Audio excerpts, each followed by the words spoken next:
Bonjour et bienvenue. Je suis Richard Simmons, directeur des services français de Radio-Canada en Acadie. Welcome to CBC Radio-Canada. Bienvenue à Radio-Canada, la 4e Assemblée publique annuelle, en direct de Rooms, ici à Saint-Jean, à Terre-Neuve-la-Porte.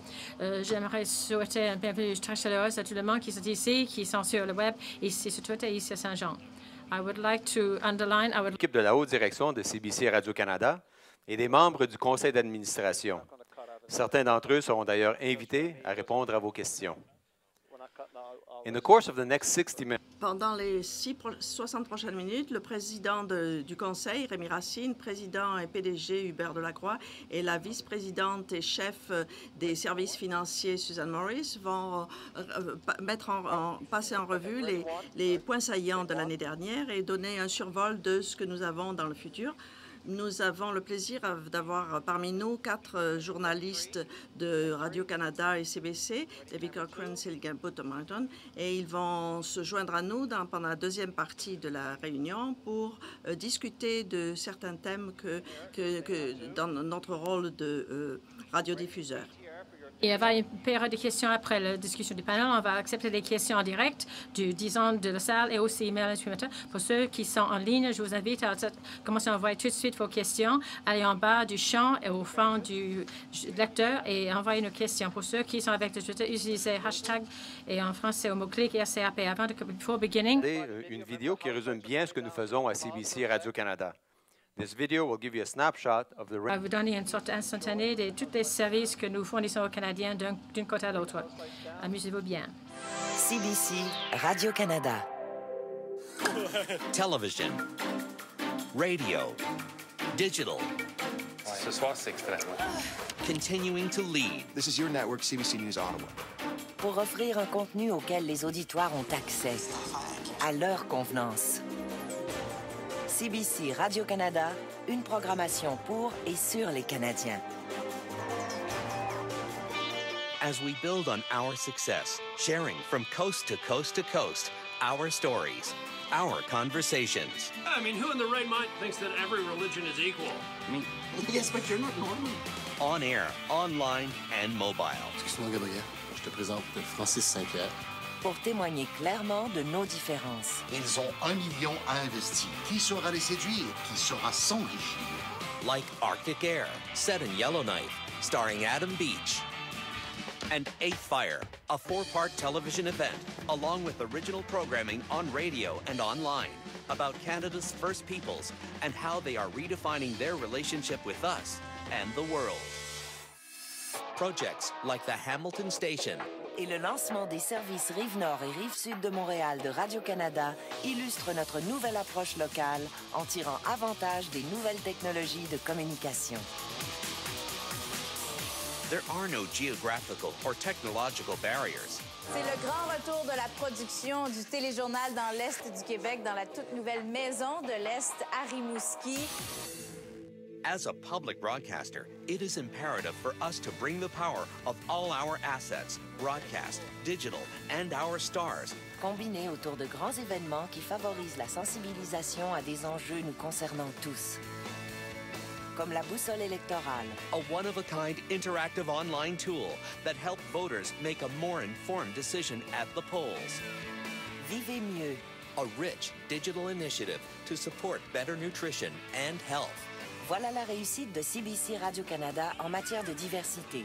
Nous tirons profit de toute la puissance de l'ensemble de nos plateformes en français. Je veux te parler. And English. We inspired readers around the country through Canada Reads, the country's annual Battle of the Books. Les 5 livres en nomination ont été écrits par des auteurs qui vivent en milieu francophone minoritaire. For more than 10 years, we brought Canadians Hockey Day in Canada, partnering with Participaction to bring every Canadian CBC Sports Day. And we opened our doors to kids of all ages for CBC Kids Day. We sponsored Culture Days. Et les Journées de la culture. this 3-day celebration of arts, culture and community. Lors de notre journée porte ouverte, les Canadiens de toutes les régions ont pu venir nous rencontrer et découvrir les coulisses de CBC Radio-Canada. Radio-Canada et CBC ont réalisé ensemble de grands événements, comme la retransmission en direct et sur toutes les plateformes d'un concert de l'Orchestre symphonique de Montréal. This is CBC, using the power of all our platforms to inspire, to connect all Canadians. CBC Radio-Canada, véritable chef de file, pour inspirer et rassembler tous les Canadiens, à l'image de notre pays et de notre expérience commune. Everyone, every way. Partout, pour tous.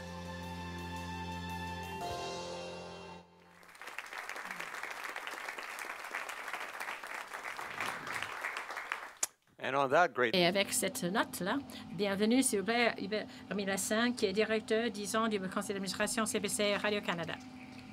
Merci. Bonjour à vous tous qui sont ici à Saint-Jean-de-Terre-Neuve.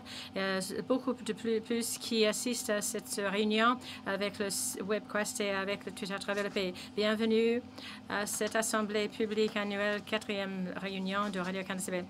C'est un honneur pour moi de m'adresser à vous au nom du Conseil et de nous tous à CBC Radio-Canada. Avec nous aujourd'hui, il y a l'équipe de direction et les membres du conseil d'administration de la Société, ainsi que 2 nouveaux membres du Conseil, Terry Layer et Marnie Larkin. Le Conseil est chargé de la gouvernance de la Société et de surveiller à ce qu'elle rende compte aux Canadiens. L'Assemblée publique annuelle constitue un élément clé de la responsabilisation et de la transparence, valeurs qui sont au cœur de notre philosophie et qui sont essentielles pour notre crédibilité. Lorsque la corporation a lancé sa stratégie quinquennale, nous sommes engagés à faire un rapport 2 fois par an sur les activités. Le rapport final qui a été déposé en 2011-2012 est maintenant disponible sur notre site web d'entreprise. Et à la fin de 2011, le nombre de demandes auxquelles nous avons répondu dans les délais réglementaires s'était considérablement amélioré, en baisse à 4,2 % comparativement à 80,5 % en 2007-2008. Tout cela témoigne du sérieux que la Société accorde à la transparence. C'est aussi l'occasion pour sourire avec vous et échanger les idées en ce qui concerne le téléviseur national public. Les idées telles que comment est-ce que nous faisons de la place pour les opinions différentes sur nos plateformes. C'est un des buts du Conseil à assurer que votre télédiffuseur public reflète ce pays et les différents points de vue de ce pays, de toute une rangée de questions qui intéressent les Canadiens. C'est après tout notre promesse pour pouvoir créer des espaces publics où vous pouvez mieux comprendre et avoir fait avec le monde, votre pays, votre Canada, votre province, votre ville, votre communauté et vos voisins, en même temps ayant la confiance de vous exprimer votre opinion et partager vos expériences et vos idées. En même temps, le Conseil, avec le reste de la société, doit avoir conscience de notre contexte financier et de l'évolution de la technologie des médias.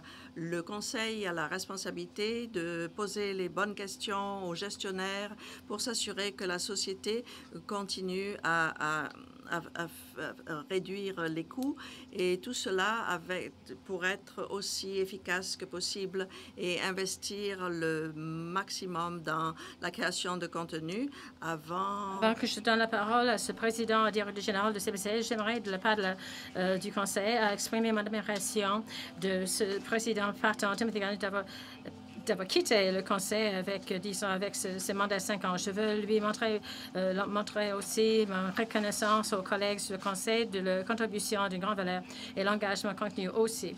Merci beaucoup aux employés de CBC Radio-Canada de leur engagement à la mission de la société à livrer un très grand contenu malgré les défis auxquels on fait face.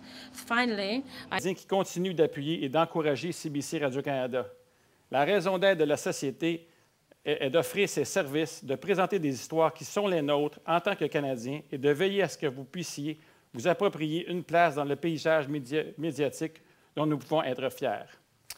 Maintenant, sans plus tarder, c'est avec énormément de plaisir que je vous présente notre président-directeur général de CBC Radio-Canada, Hubert Lacroix.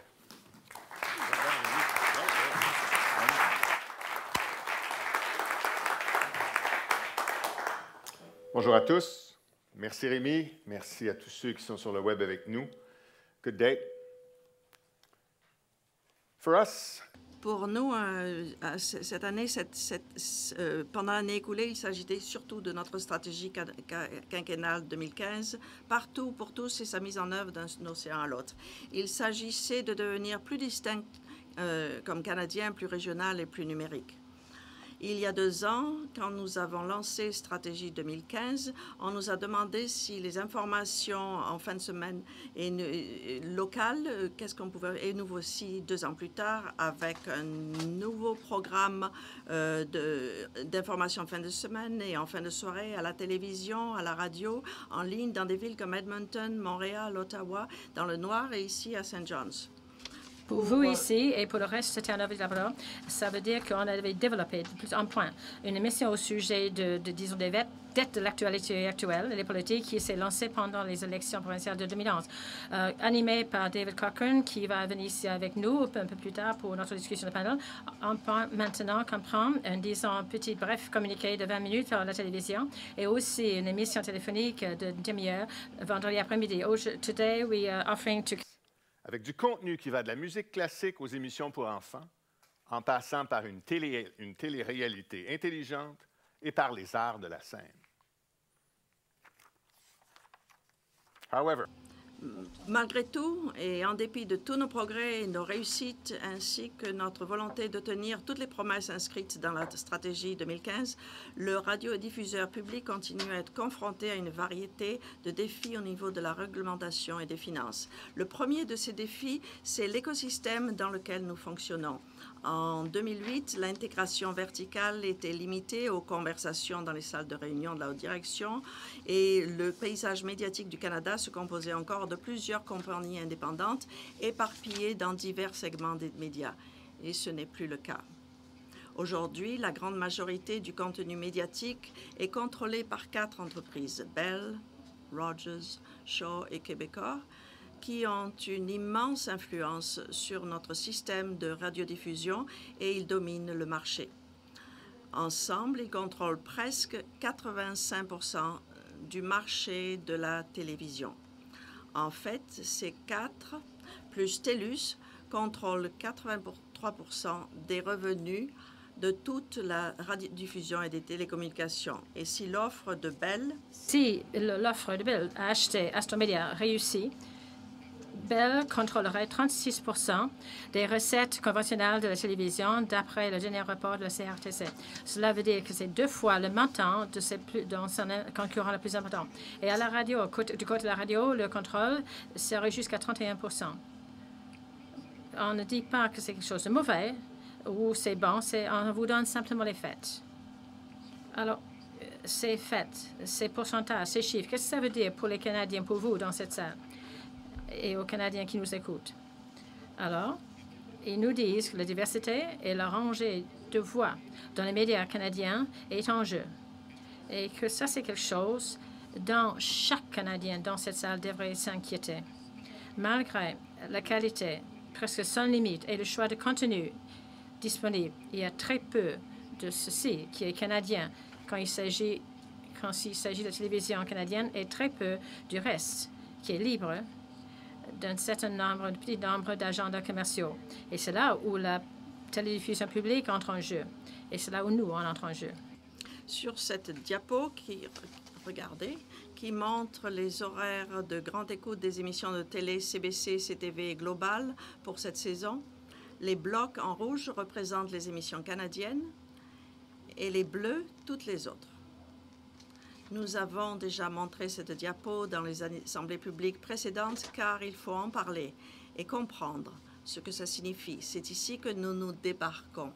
C'est ici que nous nous démarquons et nous possédons le bloc rouge et non, on ne le fait pas parce que le CRTC l'exige dans un ensemble d'avantages qui nous est imposé comme condition pour compléter une acquisition.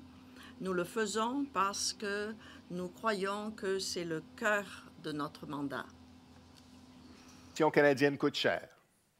Alors pourquoi continuer à en produire? Parce qu'un grand pays diversifié, dont la population est dispersée géographiquement, qui n'a pas les moyens de raconter ses propres histoires, de partager ses expériences communes ou de débattre de ses enjeux, ne reste pas uni très longtemps. La télévision et la radio ne sont peut-être pas les seuls moyens de rapprocher les Canadiens, mais ce sont sûrement, pour le moment, les moyens les plus efficaces et les plus économiques pour ce faire. Le deuxième défi est financier de nature, et cela ne va pas vous surprendre. Voici ce que nous en faisons. Comme la plupart de vous le savez, nos crédits ont été réduits de 115 millions de dollars pendant les 3 dernières années. Et quand nous y ajoutons des augmentations de coûts inévitables et les investissements exigés pour continuer à nous transformer dans un diffuseur moderne public, notre défi est vraiment une réduction du budget de 200 millions pendant 3 ans plus.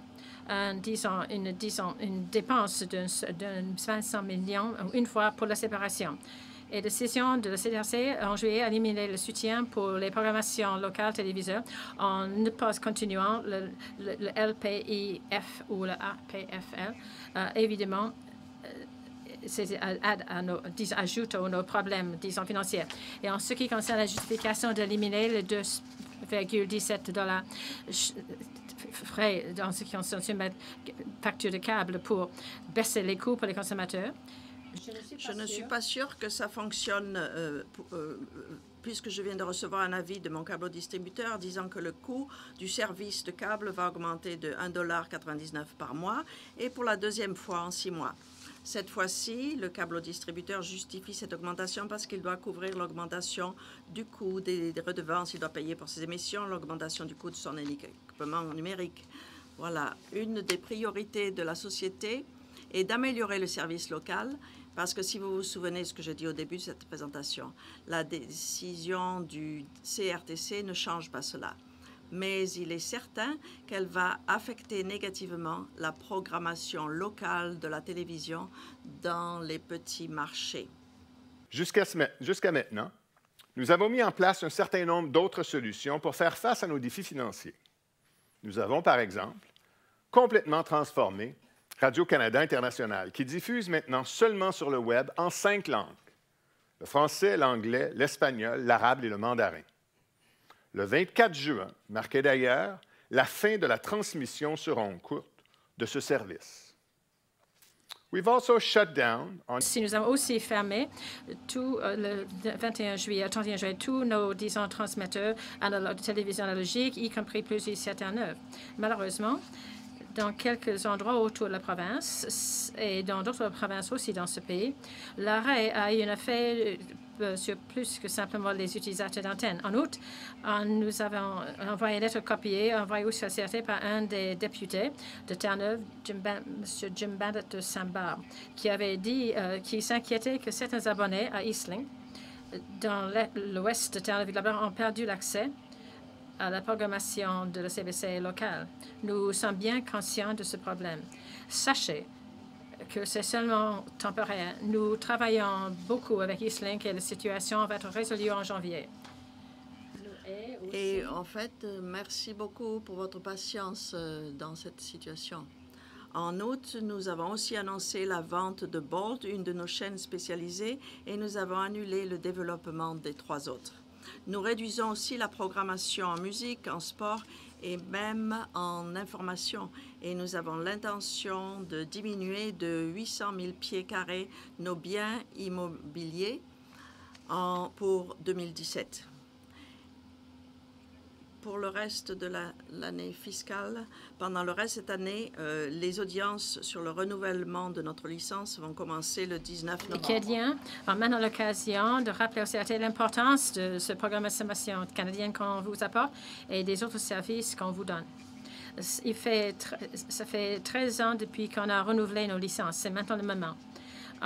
Pendant que la stratégie 2015 établit la vision pour l'avenir, disons, de Radio-Canada CBC, il nous faut un cadre réglementaire qui va permettre notre progrès et qui nous permettra de maintenir notre présence, n'importe quoi que soit le degré de colonisation autour de nous, industrie, mais comment vite vont passer, disons, le changement dans la technologie de démographie. Alors, ayant dit cela, maintenant, je vais donner la parole, disons, à Susan Morris et parler des chiffres.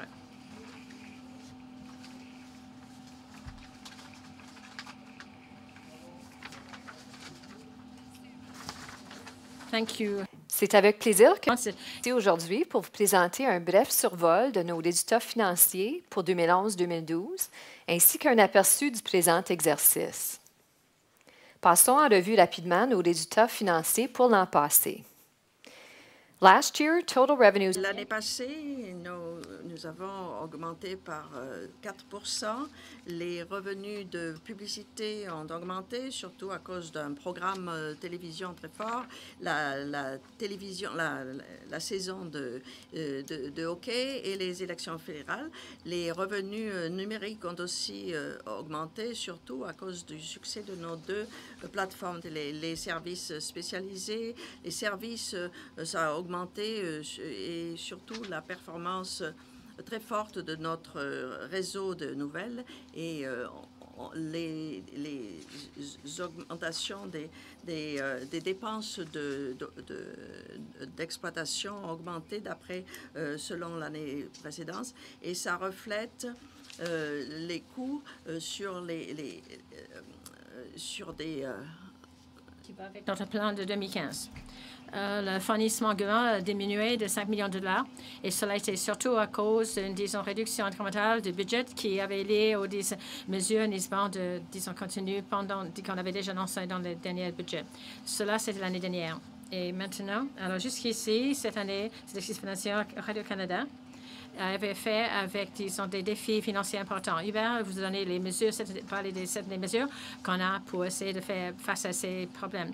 On va voir comment ça a fait sur le résultat et comment les recettes sont réussies jusqu'à aujourd'hui. D'abord, la performance de nos revenus. Dans le premier trimestre 2012-2013, les revenus ont augmenté de 2,6 millions de dollars par rapport au même trimestre de l'année dernière. Les revenus plus élevés des services numériques et des locations beaucoup d'abonnés qui ont transféré de la transmission analogique. Il y a eu beaucoup plus de revenus plus faibles des éliminatoires de hockey. Vous vous souvenez du 7e match des Canucks en 2011 qui avait reçu une écoute maximale. Lorsque nous arrivons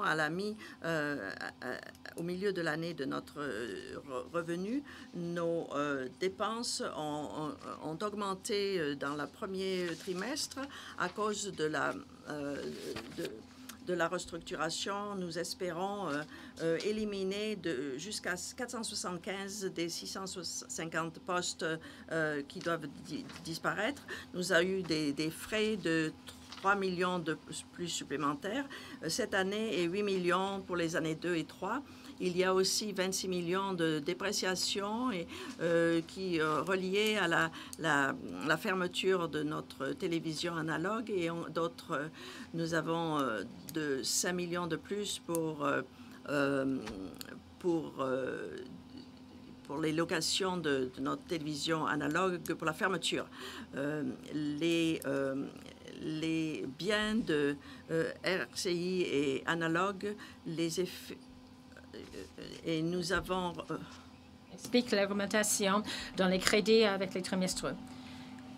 À la fin de cette année d'exercice financier, les crédits de fonctionnement reconnus comme recette s'attend à ce que ce soit 999,5 millions de dollars. Cela reflète une réduction de 27,8 millions de dollars dans notre acquis, de fonctionnement comme résultat de l'effet de la première année de la réduction du budget fédéral. L'autre importante histoire qui a affecté la société en juillet, comme Hubert l'a dit, c'est en juillet lorsque le RTC a publié sa décision d'éliminer le Fonds d'amélioration de la programmation locale sur 3 ans et nous avons reçu 47 millions de dollars cette année. La contribution va diminuer à partir du 1er septembre 2012 et sera encore réduite d'un tiers en 2013 jusqu'à l'élimination totale en 2014. Nous sommes en voie d'atteindre nos objectifs financiers pour l'exercice. Toutefois, un certain nombre de risques pèsent sur nous et nous continuons de surveiller notre environnement et de mettre à jour nos plans de contingence. Quelques exemples. First, there's the advertising revenue market in the current environment of low and fragile economic growth. Our multi-platform strategies are serving us well, and we continue to develop innovative sales approaches. The delay or potential cancellation of the NHL season would negatively impact advertising revenues. We've developed Fait négatif sur les recettes. Nous avons développé des plans pour la programmation de remplacement et aussi. Et enfin, le renouvellement de la licence du CRTC, comme nous l'avons mentionné. Étant donné que notre écosystème évolue rapidement, ainsi que notre intégration verticale continue, cherchons des partenariats. C'est une priorité de la société qui est énoncée dans notre plan stratégique. Et enfin, dans les mois qui viennent, les décisions sur le financement public vont être prises par rapport à l'inflation des salaires pour 2013-2014. De sorte qu'il est plus important que jamais de respecter les principes de notre stratégie 2015. Mettre en place des initiatives de croissance des revenus et réduire davantage nos coûts d'exploitation. Ces principes sont essentiels si nous voulons réaliser nos objectifs et atteindre nos objectifs financiers à long terme. Merci, thank you, and back over to you, Hubert. And again, encore une fois à vous, Yvon.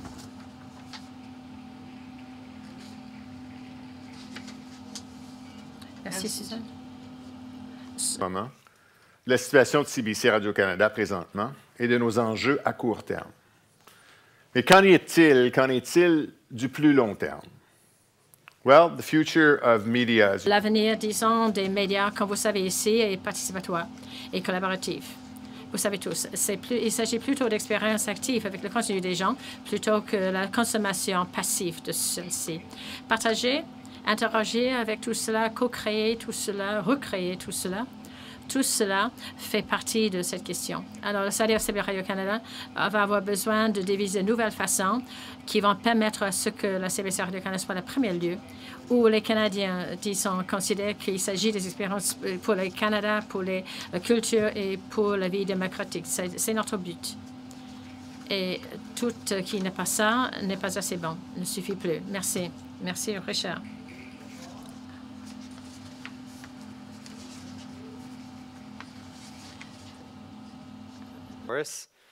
Donc, ceci met fin à la première de cette Assemblée publique annuelle. Donc, vous pouvez peut-être aller vous installer là. Et puis, on va passer au panel.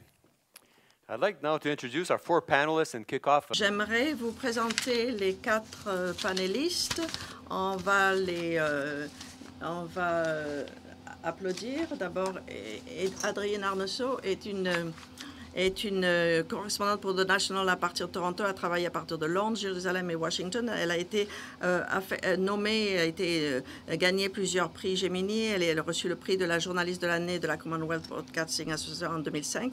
Elle a reçu un prix Gracie d'excellente comme correspondance et un prix au Festival de Monte-Carlo pour sa couverture des élections au Zimbabwe.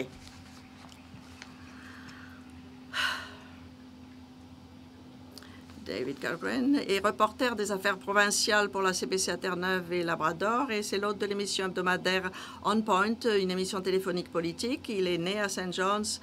Il a un diplôme de l'Université Memorial et il travaille à la CBC depuis 1998. Merci, David.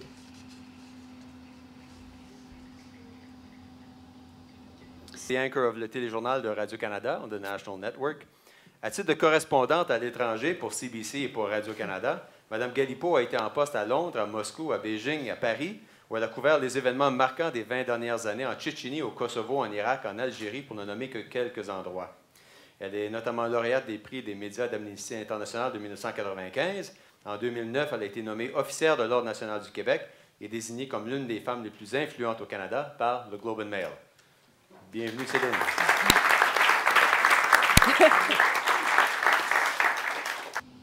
Et finalement, Tom Harrington, qui est le co-présentateur de l'émission Marketplace, le programme télévisé d'investigation pour les consommateurs qui a été primé et présenté aux heures de grande écoute. Il est originaire de St. John's. Il a été mis en nomination 9 mois pour le prix Gemini. Il était auparavant correspondant des sports pour les bulletins d'information de la télévision, de la radio à Calgary Montréal. Il a été chef d'antenne des émissions sur les aux Jeux olympiques, aux Jeux du Commonwealth panaméricain et la Coupe du monde en Afrique du Sud. Merci d'être ici. Alors, oui. Alors, avec vous 4, nous avons probablement 100 ans d'expérience à la CBC, à la Radio-Canada. Oui, très bien, oui. Avec vous 4, oui. Alors, une des choses que nous avons remarqué en rencontrant les membres de la CBC. Il y a beaucoup de passion, beaucoup de fierté de ce qu'on fait. Je crois que nous aimons beaucoup ce que nous faisons et nous émettons tous nos efforts. Qu'est-ce qui vous passionne ici? Qu'est-ce qui vous fait entrer au travail et venir au travail aujourd'hui, par exemple? Moi, je vais commencer par, en fait, je suis la plus ancienne ici. Je suis ici depuis 31 ans avec CBC et pour les gens locaux, je me rappelle bien, les cas où j'ai chanté à CBC dans les années 60, j'ai 50 ans d'expérience avec CBC. J'ai souvent dit qu'il ressemble un peu à une famille un peu bizarre, un peu curieux, avec des oncles un peu fous au sous-sol et d'autres peut-être dont vous, disons, n'appréciez pas. Alors, mais même où vous allez au Canada, vous avez l'impression d'être relié. Et c'est là où les autres qui regardent nos programmes, etc., n'importe où que vous allez au Canada, vous êtes reliés. Alors, pour moi, qui le fait depuis très longtemps dans d'autres régions, beaucoup d'autres régions au Canada, et peu partout, ça ne change jamais. Cette idée d'engagement et être relié au Canada, entendre nos propres voix, voir nos visages à travers toutes les plateformes. Alors, je crois que vraiment, ça fait partie de cette famille. Et pour moi, mon rôle actuel avec Marketplace, l'émission qu'on a, c'est vraiment cette question, la rue principale de ce que c'est que le CBC. Montrer, disons, savoir ce que fait le réseau. Maintenant, je suis ici depuis 40 ans et ça représente le meilleur de ce que c'est que le CBC. Thank you. Céline? Toute une expérience de Radio-Canada. Pas autant que Tom, mais si vous me permettez, je vais parler en français vu que je suis la seule francophone ici. Mais moi, je dirais que je suis fière. J'ai commencé à faire du journalisme à Radio-Canada. Je voulais en faire à la télévision publique parce que je pensais que c'était là qu'on pouvait faire le meilleur journalisme possible. Et aujourd'hui encore, je crois que j'ai cette même fierté parce que maintenant que j'anime le téléjournal, il y a des soirs où on peut, sans crainte, décider d'ouvrir avec un reportage qu'on pense qui est important. Par exemple, en 2010, il y avait une de nos collègues qui était au Niger, Sophie Langlois. Il y avait un début de famine, il y avait déjà 130 000 enfants qui étaient morts et il y avait 1 300 000 jeunes Africains qui étaient en voie de mourir de faim. Et donc, évidemment, il y avait toutes sortes d'autres événements importants qui se passaient. Au Québec, c'était la commission Bastarache, ailleurs à Ottawa et tout ça. Mais nous, on a décidé collectivement, comme équipe, ce jour-là, d'ouvrir avec un reportage comme celui-là. Il y a une chroniqueuse média très célèbre au Québec qui avait tweeté sur son compte « Le téléjournal ouvre avec le Niger, audacieux ou suicidaire ». Et ce jour-là, on s'est tous regardés en se disant, bon, ça commence mal, notre affaire. Mais on avait décidé que c'était ça qu'il fallait faire. Et finalement, le lendemain, elle a écrit sur son blog qu'il y avait eu 75% des réponses des gens avaient répondu, nous, c'est ce à quoi on s'attend d'une télévision publique, de faire des choix qui sont différents, de faire des choix qui sont courageux. Alors, je pense que pour moi, tous les jours, c'est un peu ça, c'est un peu cette fierté de pouvoir faire du journalisme qui n'est pas relié directement au code d'écoute, qui rapporte peut-être pas à la société. C'est pas pour ça qu'on le fait. On le fait pour informer les gens. On fait un bulletin de nouvelles pour que les gens se sentent plus impliqués, plus informés, qu'ils puissent prendre les meilleures décisions comme citoyens. Puis je pense que moi, c'est ça ma fierté tous les jours d'aller travailler. C'est pour ça que je le fais. Puis il ne serait jamais venu à l'idée de faire même autre chose que ça dans ma vie, en fait. Adrienne, you have a bit the same... Et oui, Adrienne, tu as fait un peu le même parcours. Tu as travaillé au Canada, à l'étranger. C'est quoi? Oui, c'est drôle parce que j'écris « Je vous écoute » les autres. Je sais que nous avons en commun le même problème avec l'autorité. Oui. Donc, c'est un petit peu maladroit, gênant, mais je pense que ce qui me rend fière comme journaliste, c'est que personne m'a jamais dit au téléphone « ne fais pas » ou « ne fais pas ça ». Donc, je suis vraiment très, très fière de la CBC. Donc, je pense qu'il y aurait des problèmes. Donc, nous avons... C'est vraiment le mérite de l'histoire. Ce n'est pas qui est-ce qu'on va offenser, c'est vraiment ou quel commanditaire ne sera pas très content avec nous. Vraiment, ça n'est pas important, on s'en fiche, mais vraiment, je ne travaille pas pour eux, je travaille pour vous, le public. C'est ça qui me rend vraiment heureuse d'aller travailler tous les jours. Adrienne a raison. en vous donnant beaucoup d'indépendance et beaucoup de, disons, de liberté si vous travaillez comme journaliste pour le CBC, etc. Il faut que vous aimiez bien ça. Mais moi, j'aime bien travailler pour le CBC ici, étant la personne locale ici sur ce panel, parce que les histoires que nous faisons ici sont vraiment importantes pour nos voisins, pour les gens au gym, au pub, au restaurant. On nous donne l'occasion de faire des histoires, de regarder des histoires importantes sur des questions importantes dans toute cette histoire très longue de Terre-Neuve et Labrador. On peut être vraiment en devant. Et vous savez, être un journaliste veut dire vivre, c'est travail pour la vie, mais on travaille chaque jour, on parle aux gens de ce qui arrive, et à la fin du jour, on dit à tous les autres ce que vous avez dit. Alors, c'est une très bonne, c'est une façon formidable de voir une telle province que Terre-Neuve et Labrador. J'étais à des régions de la côte du Nord, de Labrador, où j'aurais jamais été seule. Mais avec cette société et l'engagement aux nouvelles locales, on est là devant le tout. Et avec l'histoire importante, on ne jamais de reculer. Il y a des problèmes quelquefois ici, une petite province, les grandes entreprises, les premiers disons, veulent, nous couper et nous crier en public. Mais disons, vos directeurs vous appuient. Et le plus que le marché est important, plus que vous pouvez être indépendant comme journaliste. Et le CBC établir la norme pour que les autres aussi puissent le faire. Si nous, on accepte toute cette chaleur, les autres aussi ont un peu plus de place à faire quelque chose. Il faut dire aussi que c'est pas un peu bizarre, mais c'est un genre de vocation de travailler pour la CBC.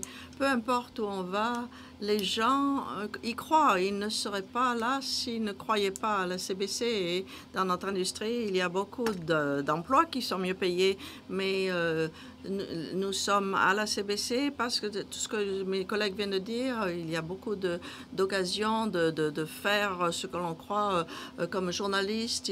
On a des intérêts. Je sais que c'est vraiment très important pour mon émission. Il y a un mur entre ce que nous faisons et ce que les autres, et ça nous protège.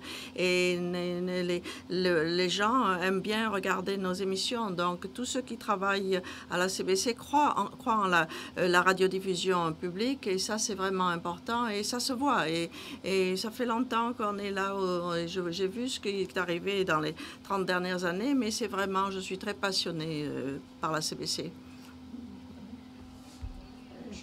Je crois que ce qu'a dit Adrienne est très vrai.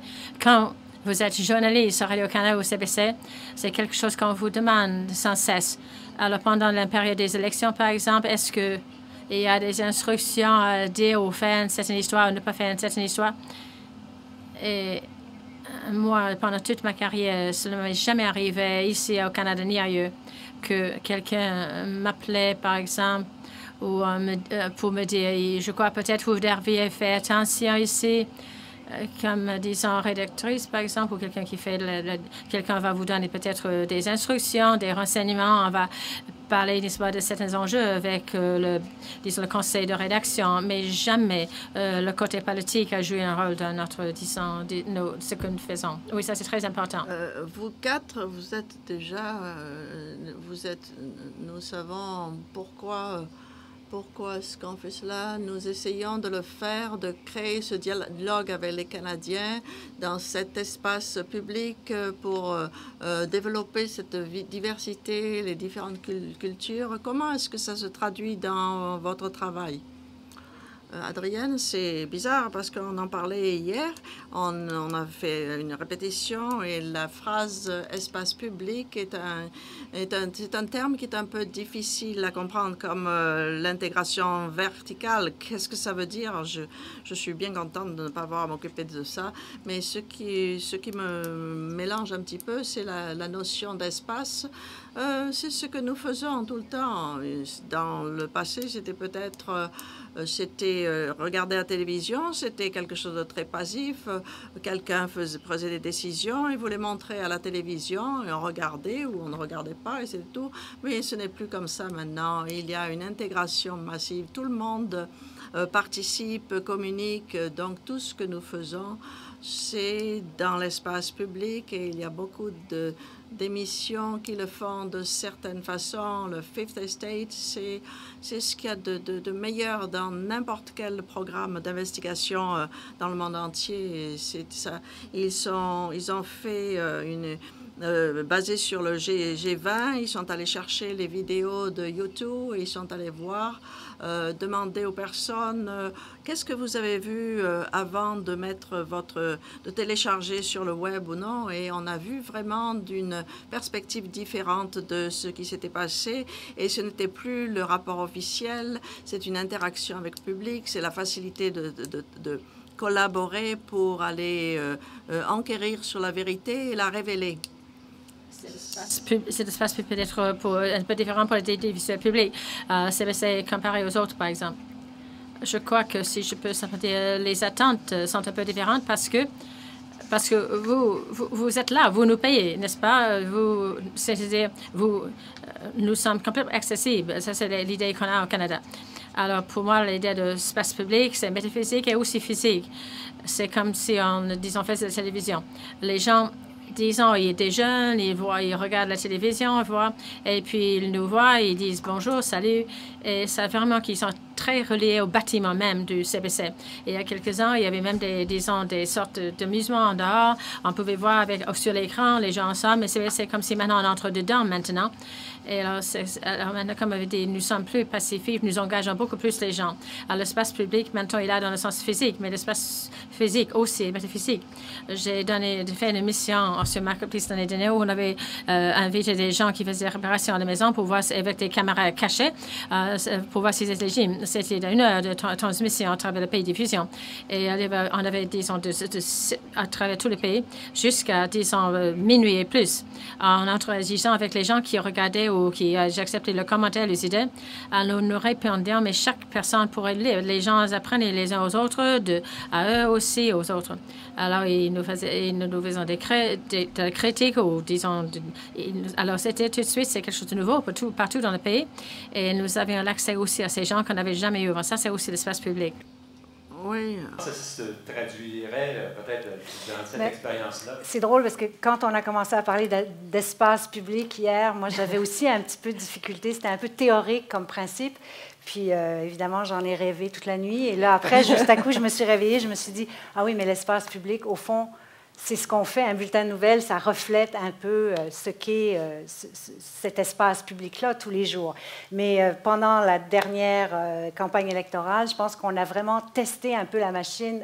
On l'a poussée assez loin parce que dans nos bulletins de nouvelles, on a eu à peu près 1200 voix qui se sont exprimées, des gens différents qui sont peut-être exprimés plusieurs fois, mais des points de vue différents dans nos bulletins de nouvelles. On a eu, je ne sais pas, plus de 400 candidats qui sont venus s'exprimer sur nos ondes. On a eu des citoyens. Nous, on est allés dans des familles pour essayer de voir ce que les gens pensaient, parce qu'une élection, c'est d'abord et avant tout des gens qui votent.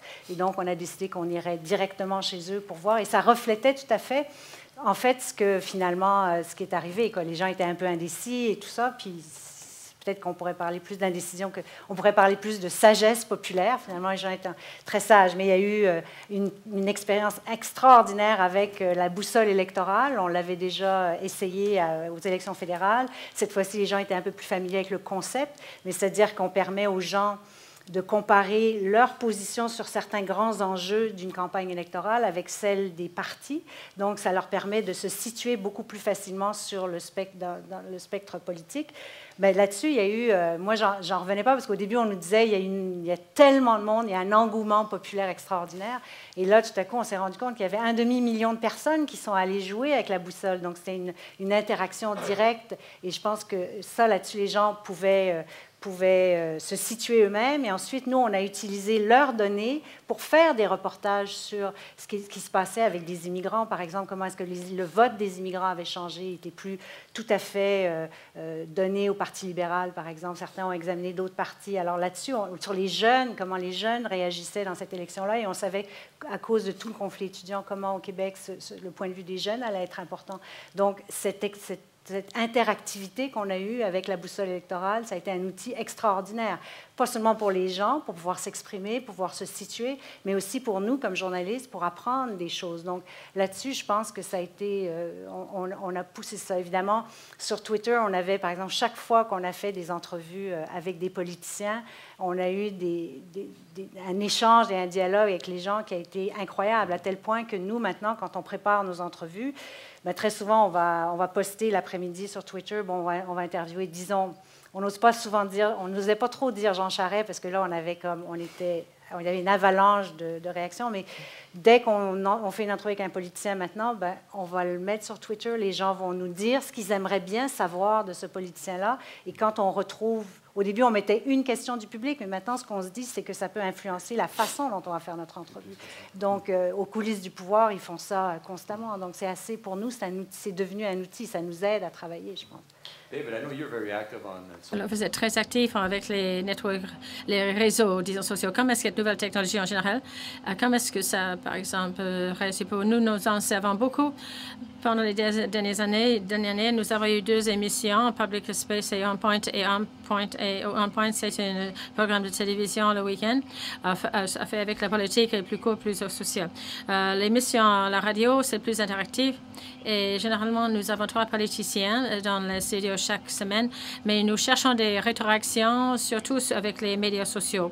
Le Twitter, on utilise beaucoup. Ce qui est formidable là-dedans, on reçoit toute une nouvelle audience, toute une nouvelle démographie qui participe à ces discussions politiques au-dessus de l'âge de 35, 25, même au-dessus de l'âge de 20 ans. Ils sont beaucoup plus actifs avec les médias sociaux de Twitter plutôt que Facebook. Twitter est vraiment le média de choix. Et ils entrent bien, vraiment beaucoup plus que j'aurais fait avec appeler un numéro, utiliser ce numéro, parce qu'il n'y a plus d'intérêt à Twitter avec c'est moins de messages avec des textes, même plus que le Facebook que nous considérons être point de pointe. Une des plus grandes questions ici au Canada, c'est le niveau, disons, de manque d'engagement chez les jeunes. On ne les écoute pas.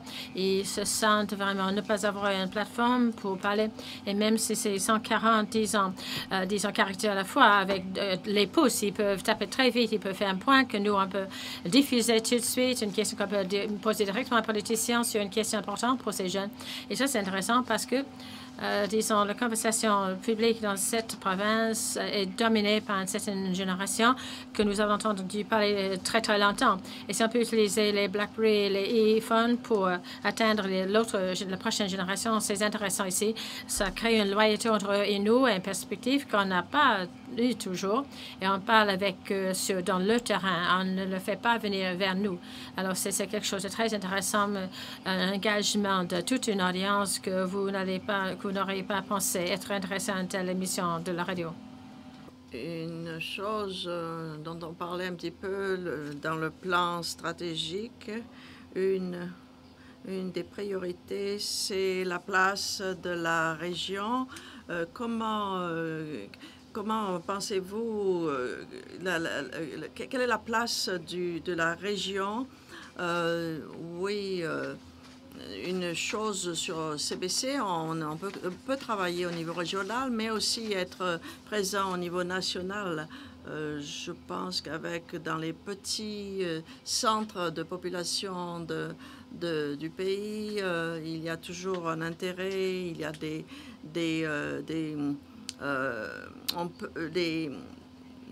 radiodiffuseurs privés sont quelquefois soumis à des pressions. Et je vous donne comme exemple Natwashish, le radiodiffuseur public ira jusqu'à Natwashish. Ça nous coûte très cher en billets d'avion, par exemple, mais on est capable de le faire. Ce n'est pas vraiment d'aller donner simplement le point de vue régional dans un genre de ghetto, mais il faut trouver, je pense qu'il faut que la voix régionale puisse être entendue au niveau national. C'est peut-être comme ça que je le vois, mais dans cette province, il n'y a pas de marché qui va obliger un radiodiffuseur de la façon qu'on le fait au Labrador avec notre radiodiffuseur public. Ça a fourni l'occasion de raconter cette histoire au reste de la province et le reste du pays, et ce n'est que CBC qui fait ceci. C'est la même chose quand on va national aussi. For us, for example, during the election, for the first time, we decided... Pour nous, pendant les élections, pour la première fois, c'est la première fois où on est allé à différentes villes. On a, disons, pris certains enjeux nationaux et on les a traduits plutôt de façon régionale en utilisant des rapporteurs, des journalistes locaux, par exemple au Québec ou à Rimouski ou à Trois-Rivières. Et puis, on a pris un enjeu national et nous avons transformé notre mission en une mission régionale. C'était vraiment intéressant parce que pour les for the people. Extraordinaire de pouvoir travailler avec nous. Par exemple, on a pris des caméramans sur place. On avait bien sûr une petite équipe à nous, mais on avait des caméramans sur place, des techniciens qui ont pu travailler avec nous, les journalistes locaux ont travaillé avec nous, et ça a donné un résultat très intéressant parce que c'est des points de vue qu'on entend peut-être moins souvent, c'est des intervenants qu'on voit peut-être moins souvent. Et je crois que ça a donné une couleur différente à la façon dont on a couvert ces élections-là, je crois. Ça a reflété une diversité de voix, d'opinions qu'on n'aurait peut-être pas eu si on était restés tout le temps à Montréal. Et on nous reproche, à nous aussi, du côté francophone, d'être très Montréal, centré sur Montréal. Donc, ça faisait du bien. Ce que vous venez de dire, il y a des forces de marché qui aident. C'est intéressant pour moi. J'ai voyagé un peu partout et je suis toujours frappée par... on est très solitaire parce qu'on ne voit pas les collègues du secteur privé. On est allé au Wapascat il y a l'an dernier. Bon, on y va... Oui, j'ai beaucoup de respect pour mes collègues du secteur privé. Nous sommes restés là parce qu'il y a des endroits, il faut non seulement y aller, mais y rester, regarder ce qui se passe, se réveiller le matin, voir les enfants aller à l'école, trouver... Oui, il faut trouver la clé de savoir pourquoi on trouve des choses qui n'ont pas été distribuées. Il faut trouver les leaders de la communauté et leur poser des questions, les mettre. Et on était très solitaires et ça, c'est un tribut à notre organisme parce que ça coûte cher de nous envoyer dans certains endroits et je suis sûre que quelques personnes penserait que, bon, il suffit d'y aller puis de revenir simplement, mais ce n'est pas comme ça que ça se fait. Si vous allez faire un reportage sur tel endroit, allez-y et puis continuez, puis revenez pour faire une mise à jour. Oui, on se trouve très solitaire, c'est très... même la même chose à dans un endroit où nous savons quelque chose qui arrivait et ça va arriver et ça va devenir quelque chose de très important à discuter et nous rencontrons les membres de la BBC et de CBC et quelquefois aussi certains des collègues français d'Europe et c'est tout. Chacun de cela à l'outre-mer, en revenant au Canada, qui est massif comme pays, comme c'est le plus grand, disons, pays, et ici, comme téléviseur, avec 13 millions de gens, d'habitants, avec un budget qui est en bas, vraiment bas, comparé à toute radiodiffusion à travers le monde, avec beaucoup de langues, multiples langues. Et quand je me suis joint à la CBC en 81, il y avait 12 000 employés qui faisaient du français et de l'anglais dans les nouvelles. Il n'y avait pas de web, pas autre chose. Maintenant, on a de multiples canaux, n'est-ce pas, beaucoup de plateformes différentes, la moitié du personnel et moins de dollars qu'on avait à ce moment-là. Et on fait plus que la plupart que font des téléviseurs. Et refléter un tel pays est tellement diversifié et très difficile, disons même de mettre les gens à l'étranger est difficile. OK. Alors, je crois que ça, c'est déjà quelque chose qui représente un défi continu pour nous. Et franchement, c'est une question d'argent, de finances. C'est-à-dire les choix qu'on a dû faire dernièrement avec cette société. On fait ces choix depuis beaucoup d'années, mais ça devient de plus en plus difficile. Et alors, refléter les régions aux autres régions, alors c'est quelque chose qu'on n'a pas encore fait. C'est toujours quelque chose qu'on est en train de faire. Pas seulement les nouvelles, les actualités, mais je parle de tout. On voit la République de Doyle, que j'aime bien, et vous l'aimez aussi bien. C'est quelque chose de réussi, de vraiment, qui est arrivé en dehors de la CBC, qui est aimé. Oui, on sait très bien que c'est bien apprécié, mais les jours, disons, du studio CBC où on avait, disons, sorti de telles choses, là, ces jours sont disparus. Je ne sais pas s'ils vont revenir. Mais peut-être qu'il faut trouver de nouvelles façons, de façon plus intéressante, des partenariats pour nous refléter nous, les uns aux autres et pour faire que tout ce que les autres ont dit, nous sommes les seuls qui vont le faire. Oui, bon, vous m'amenez à la dernière question. Nous allons renouveler notre licence au printemps, en automne. Pourquoi est-ce que nous avons besoin en 2012 de radiodiffuseur public en 2012, même si il y a 75 ans, on a besoin. Qu'est-ce que vous répondriez comme Canadienne? Je veux que quelqu'un me surveille, je veux quelqu'un qui va garder l'œil sur ce qui se passe, qui va poser les questions pertinentes. Je sais que la CBC le fait. Je sais qu'on va poser des questions qui ne sont pas toujours confortables et qu'on va peut-être nous bousculer. mais je sais que le matin, je me réveille avec la CBC et ça c'est vraiment, je ne pourrai jamais travailler ailleurs. Et puis donc, je crois que nous occupons, nous protégeons le Canada ainsi, et peu importe si on nous coupe. Je crois que ce n'est pas que nous sommes un télédiffuseur public national, nous sommes un télédiffuseur local. Nous faisons 100 minutes de télévision locale tous les jours. Les actualités samedi et dimanche, nous avons 7 ou 8 heures de programmation en direct tous les jours et encore 3 à 4 heures le week-end. Personne d'autre ne peut le faire. Si ça se disparaît, ça va disparaître pour toujours. Si c'est diminué, c'est pour toujours. La programmation locale dans la province de télévision n'augmente pas jusqu'à ce que nous. Si eux, ils vont jusqu'à 90, nous, on va aller aux 90. Si nous revenons à 70, il s'agit de la concurrence et des coûts. Mais ce n'est pas seulement question d'être le téléviseur national, mais nous sommes aussi locaux. Nous sommes à Gander, à Grand Falls, à Goose Bay, à Labrador City. Nous avons aussi possibilité à Marystown, d'autres endroits. Cela, c'est important. Terre-Neuve est une petite population, mais aussi c'est un grand endroit. Les gens essaient de faire apporter un satellite à un endroit ici, 14 heures de voyage. Ce sont des défis auxquels on fait face dans une province de 500 000 personnes, mais nous y sommes. Et vous savez, peut-être que le camion va prendre un peu plus longtemps pour y arriver, mais le journaliste va y arriver avant. Oui. Oh. Alors, ça, c'est difficile, longtemps.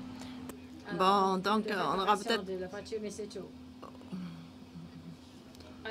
Pour les images qu'on a vues tout à l'heure, pour toutes ces émissions que Radio-Canada fait encore et que Radio-Canada est le seul à pouvoir faire.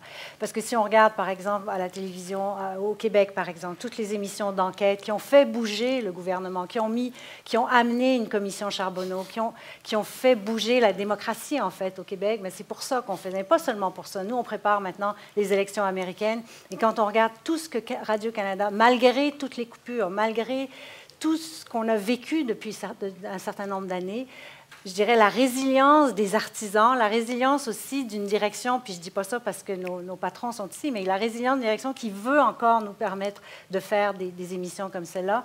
On a une programmation extraordinaire qui s'en vient avec des émissions comme Découverte, comme Une heure sur Terre, des grands documentaires, et parce qu'on est les seuls en ce moment à pouvoir encore faire ça. Donc moi, je pense qu'il y a beaucoup de fierté là-dedans, et je crois que vous demandez tout à l'heure pourquoi est-ce qu'on se lève tous les matins. Ben, c'est pour ça, c'est pour contribuer à ça. Et je ne le dis pas honnêtement parce qu'on est dans une assemblée publique de Radio-Canada, je le dis parce que j'y crois, je crois ça sincèrement, qu'on est les seuls à pouvoir encore continuer à faire ce genre de choses, et il faut qu'on le fasse. Final word to you. Le dernier mot, toi, Tom. Oui, bon. Il a commencé, maintenant il va terminer. Oui, je ne sais pas. Il y a un gars, un écrivain américain, Bob Greene, qui dit on ne peut pas imaginer votre vie sans un enfant, votre vie sans un travail. Et la CBC, c'est ça. Oui, qu'est-ce que ça serait sans nous? Oui, ça ne serait pas la même chose. La CBC, même s'il ne la regarde pas, la CBC est là. Ça fait partie de nous. C'est la même chose que Medicare. Bon, si on mettait dans la liste des institutions importantes, les Canadiens nous disent, même s'ils regardent que le hockey, mais c'est ce que Peter Zosky était là. Il pense que la CBC, c'est là, c'est un élément culturel très important. Il faut que quelqu'un soit là pour vous, et c'est tout. Bon, merci. Nice round of applause.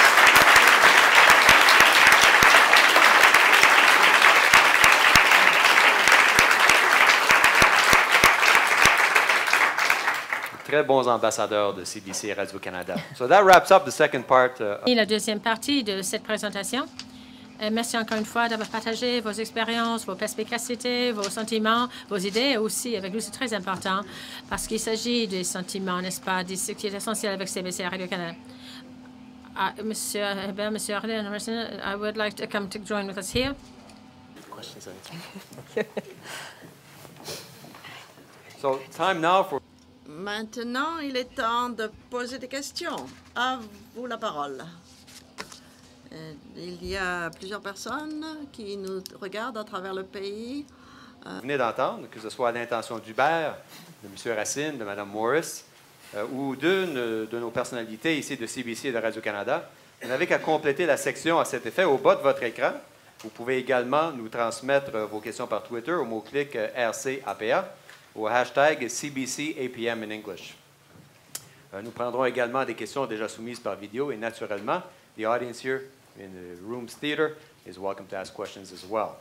Because time is La Chambre, disons, ça va aussi, parce que le temps est limité, peut-être qu'on ne pourra pas répondre à toutes les questions jouées, mais les questions les plus fréquemment posées vont être affichées sur notre site de la Société. Alors, les questions maintenant. Vous, d'abord, il y a une question ici. Monsieur. Merci. Bien vers vous tous. Oui, est-ce que ça marche? Allez-y. Oui, allez-y. Je ne sais pas qui peut répondre. J'espère que la réponse, c'est non.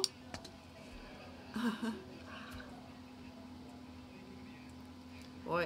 Est-ce qu'il y a un risque que nous allons être obligés d'avoir des commanditaires sur la radio de CBC? Oui, sur Radio One. Non. Et la première chaîne, non, parce qu'on a décidé qu'on dénaturerait ce que la radio de CBC représente.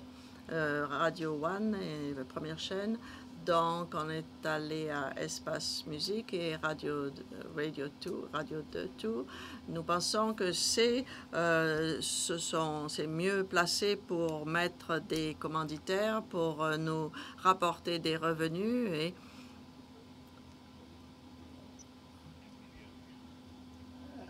la réponse était non. Ça doit être précis.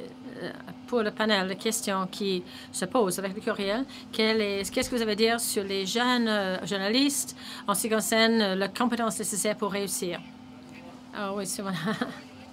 Je suis presque certain que si j'avais fait de moi maintenant d'un poste, on ne m'embaucherait pas. Oui, moi, je vous embaucherais. Ah oui, mais disons que je ne sais plus faire grand-chose maintenant. Ce qui arrive maintenant que les jeunes qui arrivent jusqu'à nous, ils ont tout cet ensemble de compétences différentes. Ils peuvent faire la transmission, de la rédaction. Et si vous êtes dans une voiture qui va vite dans le désert Sahara, ils peuvent tous mettre, disons. Mais moi, je dirais, n'oubliez pas ce qui est essentiel. Il faut que vous puissiez communiquer l'information. Ce n'est pas important si vous révélez une guérison pour le cancer. Si vous ne savez pas communiquer, personne ne va vous entendre. Alors, disons, ce qui est essentiel, l'éthique, la déontologie, la loi, pourquoi on le fait. Alors, n'oubliez pas ces choses-là. Il y a trop de... Non, j'ai mal écrit le nom de David ce matin. Je crois important pour les jeunes d'apprendre de ne pas dire non aux occasions qu'ils se prennent une fois entrés dans la porte. Moi, je ne suis pas à l'école de journalisme, mais je suis un peu une anomalie dans la télévision.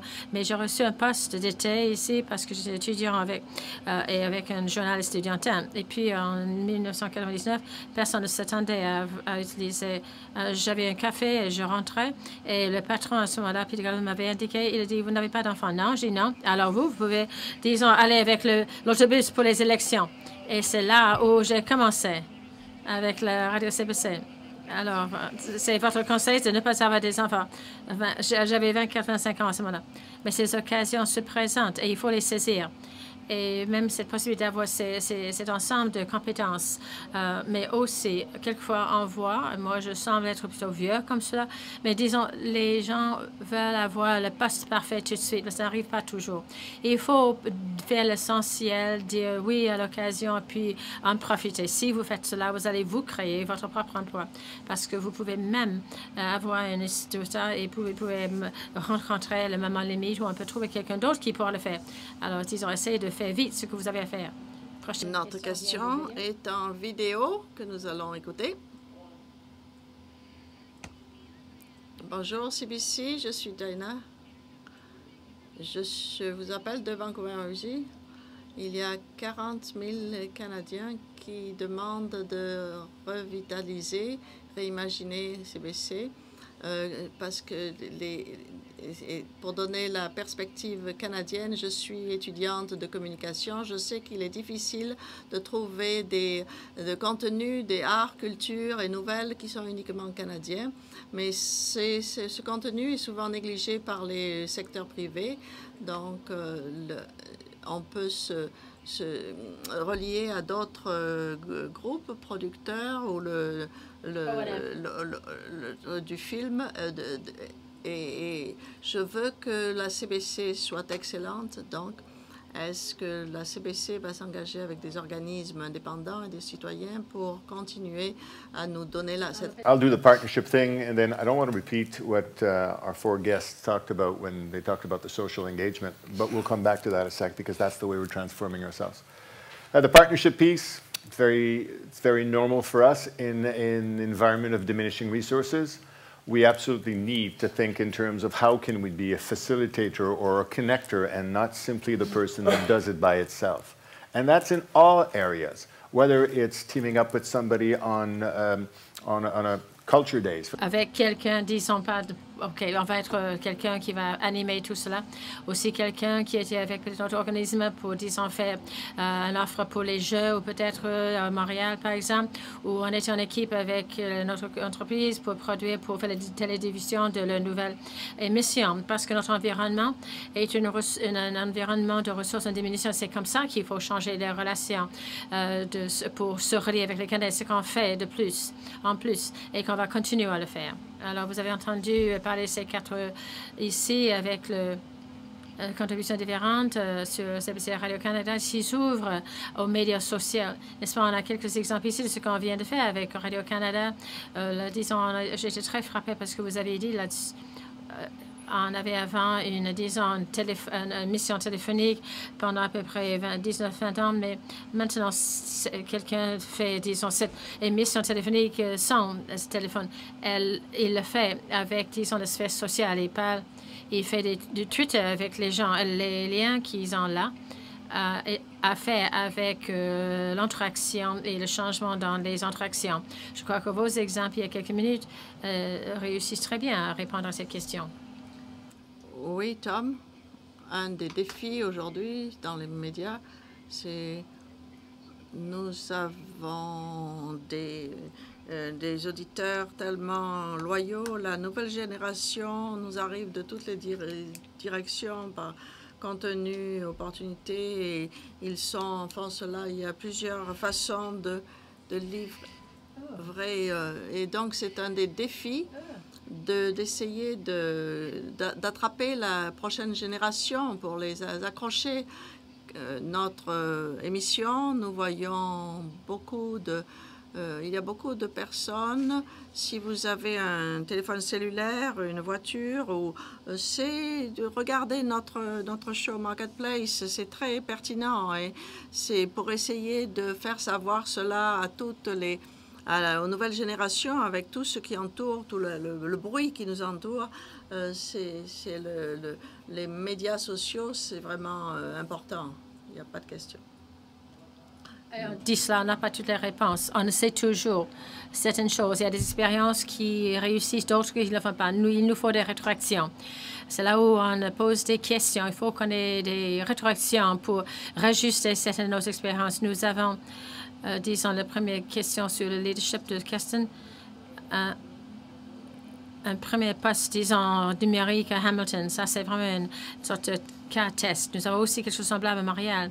Et vous avez vu la vidéo. Vous avez vu le journaliste qui l'a fait. Vous avez des gens ici maintenant qui, localement, ont des technologies complètement différentes pour pouvoir être enchâtrés vraiment dans la communauté pour nous donner des histoires qu'avant, on n'aurait jamais pu avoir et de façon différente. Encore une fois, les expériences, aller plus loin que ce qu'on avait pensé, échouer, revenir pour recommencer. Encore une fois, je voudrais avoir certaines questions de la salle. Oui, monsieur. Jeff Chalk de St. John's. Oui, je suis vraiment un amateur de CBC depuis Barbara Frone, quand j'avais une vingtaine d'années, et on a déjà parlé de la qualité de Fifth Estate. Oui, on peut faire honte aux Américains, oui, on peut faire. Mais ma question est que je vous apprécie, là, je suis un ami, hein, d'accord? Juste pour vous dire que je commencerai à demander à notre président PDG, j'étais un peu perplexe de voir la couverture olympique. Il y a des jours où j'avais vraiment honte de regarder Heather Hitchcock, qui était dans Trafalgar Square. Elle n'avait même pas accès à Canada House. Oui, je sais, il y a toutes sortes de contrôles et on ne pouvait pas montrer telle ou telle chose, mais je me demandais un petit peu si on en avait eu pour notre argent, qu'est-ce que nous avons retiré. Donc, en fait, j'ai commencé à regarder d'autres émetteurs et quand j'ai vu Peter Manbridge qui est allé dans le passage du Nord-Ouest une fois de plus et il a dépensé, ce sont mes dollars qu'on dépense.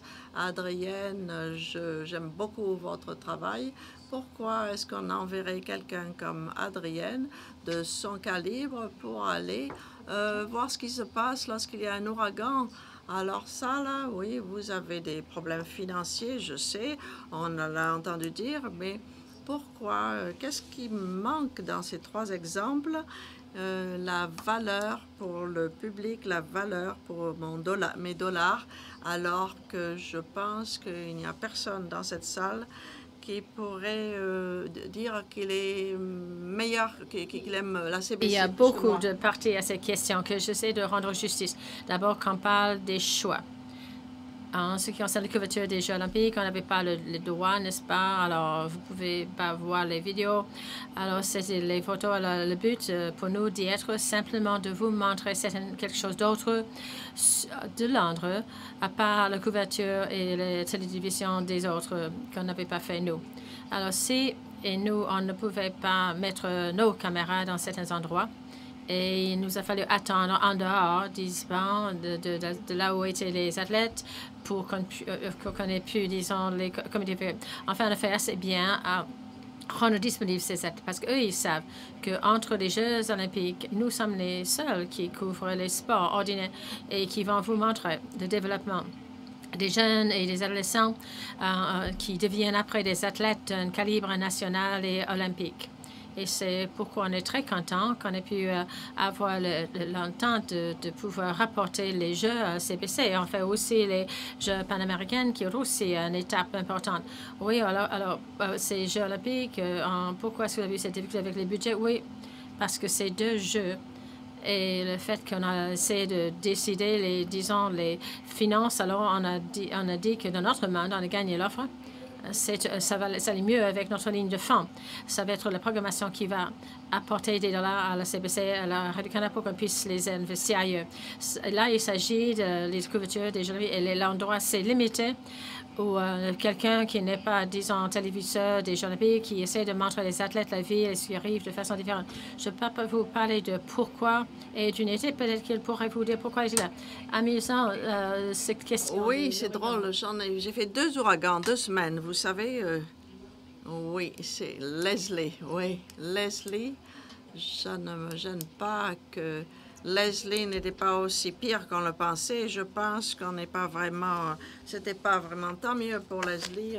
T'es parti là, mais comme au niveau national, si nous n'avions pas été présents et quelque chose s'était passé, vous me diriez aujourd'hui, pourquoi n'étiez-vous pas présent? Donc, ce sont des décisions qu'il faut prendre. Ce que cette province a vécu pendant Igor, c'était terrible. Et ensuite, nous avons fait des efforts pour s'assurer que la province se remettait. Ça, c'était... Mais il y a eu un moment où on s'est dit ça pourrait être un test de les défenses pour voir si on s'est bien préparé après Igor.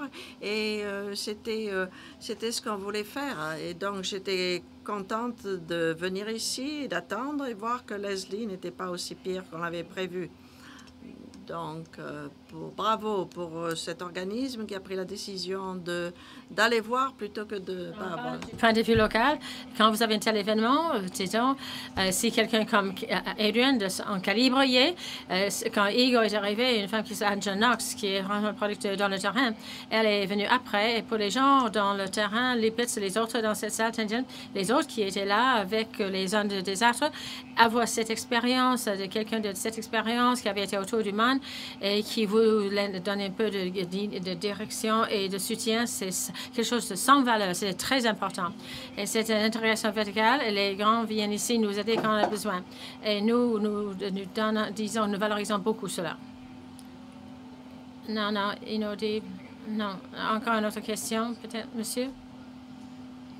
Oui, ma question. Je vais la demander en anglais, mais vous pouvez la répondre en français si vous voulez. J'aime beaucoup la télévision française Radio-Canada et RDI. Et aussi, j'aime beaucoup la télévision HD, haute télévision, surtout que le problème ici à St. John's, je suis abonné de Rogers. Ils ont quelques stations en français, TVA, mais c'est le réseau des informations qui n'est pas couvert par Rogers. Est-ce qu'il y a un problème technique pour nous faire passer le système? Est-ce que ça revient à Rogers? Je sais que vous avez dépensé des millions de dollars pour convertir la haute définition, mais on ne les reçoit pas ici pour les regards. Est-ce que vous savez s'il y a un problème? Est-ce que c'est simplement qu'il faut en parler à Rogers? Je ne sais pas si c'est une question de Rogers. Oui, est-ce que, Denise, est-ce que vous pouvez m'aider à répondre à propos de... OK. Donc, je promets que je n'ai pas la réponse, mais on va prendre... Oui, donc on n'a pas la réponse immédiatement, mais on va vous aller rechercher cette réponse. C'est tout ce que je peux dire. Non. Si vous nous donnez votre numéro de téléphone ou votre courriel, nous allons vous envoyer. Des histoires des francophones de partout au pays, pas juste les histoires québécoises. Je pense que Céline a parlé de ça. Je pense que Céline... C'est un défi pour nous. Puis je pense qu'on fait beaucoup d'efforts et je comprends que ce soit peut-être pas suffisant, mais on a des plans pour améliorer. C'est sûr que c'est difficile parce que nous, au Téléjournal en particulier, notre auditoire est principalement québécois. Donc, il faut qu'on reflète à la fois les préoccupations des gens au Québec et les préoccupations du reste du pays. Et là-dessus, je pense que c'est vrai que parfois, surtout dans des périodes qui sont très intenses, comme des périodes de couverture électorale au Québec où le résultat est très serré, qu'on va avoir une couverture qui est plus québécoise. Mais on a des efforts à faire, c'est sûr, pour améliorer ça. Et on va les faire parce qu'on essaie de faire plus de reportages régionaux. Mais par exemple, nous, on doit refléter les régions, les francophones à l'extérieur du Québec, mais on est même obligé de refléter un peu plus les régions du Québec. Donc, pendant cette élection-là, on a eu cette initiative de dire on va se promener dans les régions du Québec, on va présenter le téléjournal de là-bas, on va refléter les préoccupations des gens sur place, on va interviewer des intervenants de la région plutôt que des gens de Montréal. Donc ça, c'était un effort d'essayer de refléter un peu plus la réalité des régions. Et je crois que ce même effort-là, il faut le faire à l'échelle du pays maintenant. Mais on a présenté notre téléjournal de Moncton, on l'a présenté de Winnipeg. On essaye de faire des efforts et c'est sûr que c'est... Je peux vous assurer qu'au niveau de la haute direction, c'est quelque chose qui est très important parce qu'on comprend très bien l'importance du radiodiffuseur public dans un environnement où il faut connecter avec les francophones qui sont à l'extérieur du Québec en milieu minoritaire. Puis c'est la même chose pour les anglophones en milieu minoritaire également. Parce qu'on pense toujours aux francophones en milieu minoritaire, mais il y a des endroits au Québec, comme par exemple dans la province du Québec, dans la région de Québec, où les anglophones sont dans un milieu minoritaire. Il faut les couvrir avec la même intention, avec la même attention que nous avons. Et c'est dans le mandat de CBC Radio-Canada. Oui, on compte le nombre d'histoires, on compte le nombre de topos, on sait qu'est-ce qu'on a couvert et on suit ça pour s'ajuster. On a encore du travail à faire. Email question. Question par courriel qui nous vient de Moncton.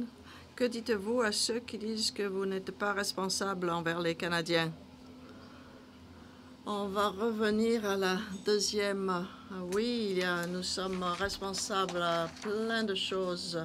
Et peut-être que le président peut vous dire que ce soit lorsque nous allons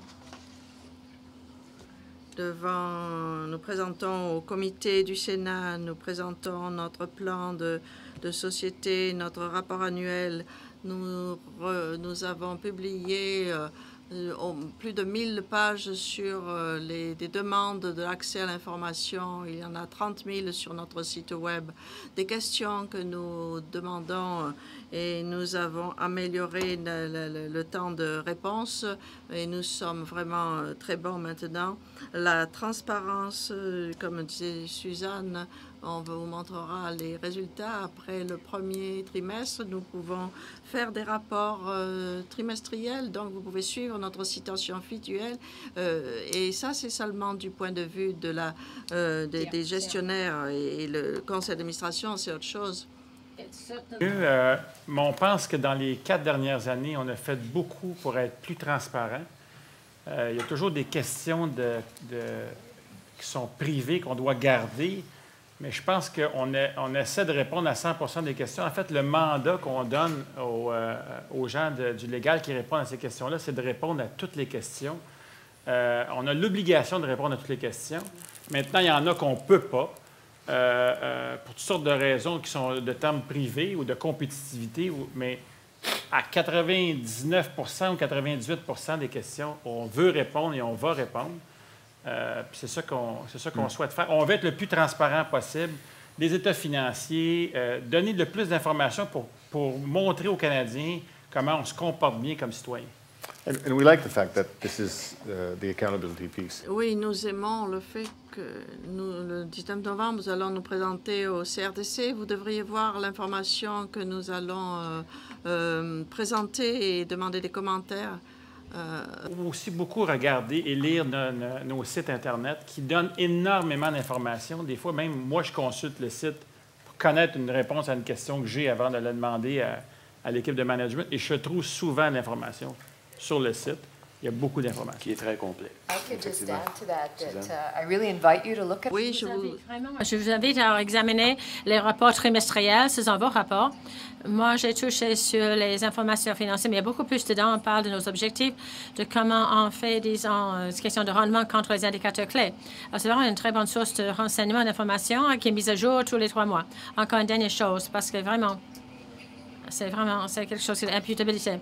Dans les promesses qu'on a faites en 2015, et nous avons promis aux Canadiens 2 fois par an, il va y avoir un rapport qui va être publié. Et cette carte de rapport va avoir un nombre d'indicateurs différents et nous allons nous mesurer de façon très publique, sans filtre, de comment on réussit. Avec ces indicateurs, ne sont pas seulement discutés à l'intérieur de l'équipe de direction, mais aussi approuvés par le conseil d'administration.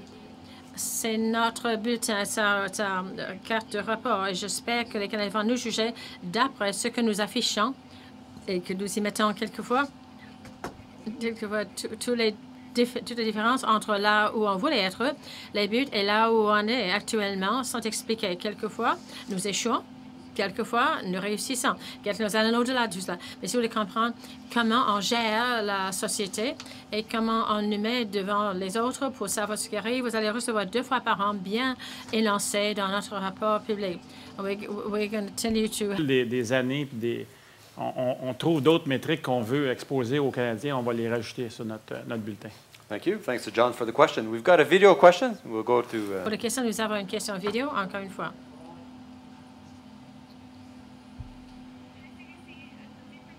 De Vancouver, je suis, disons, le projet avec Vancouver. Une des choses les plus populaires, c'est le sondage de BC avec plus de reportages.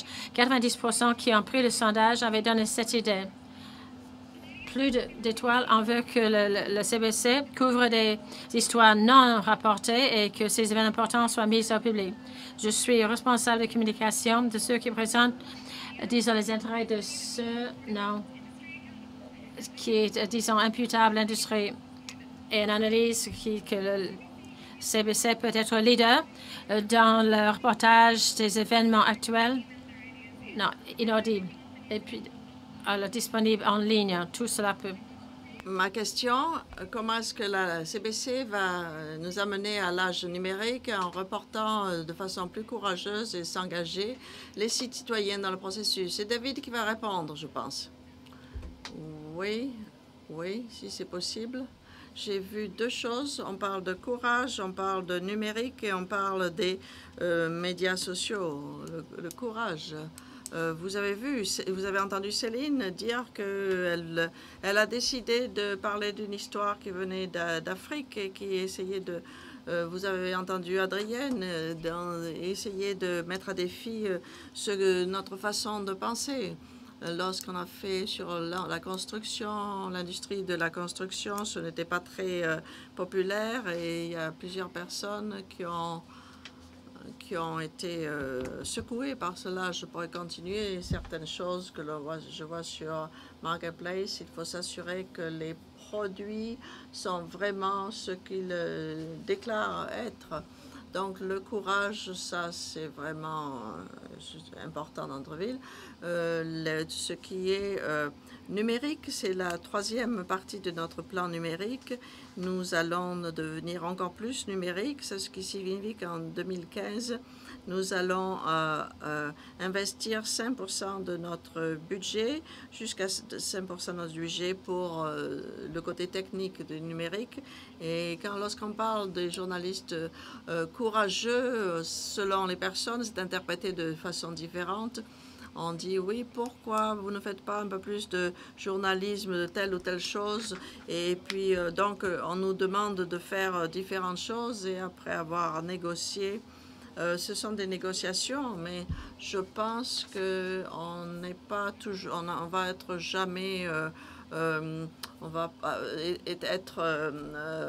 avoir peur de certaines histoires, mais on a vraiment élargi nos programmes tout en réduisant le personnel. Donc, il faut vraiment faire attention à ce qu'on choisit.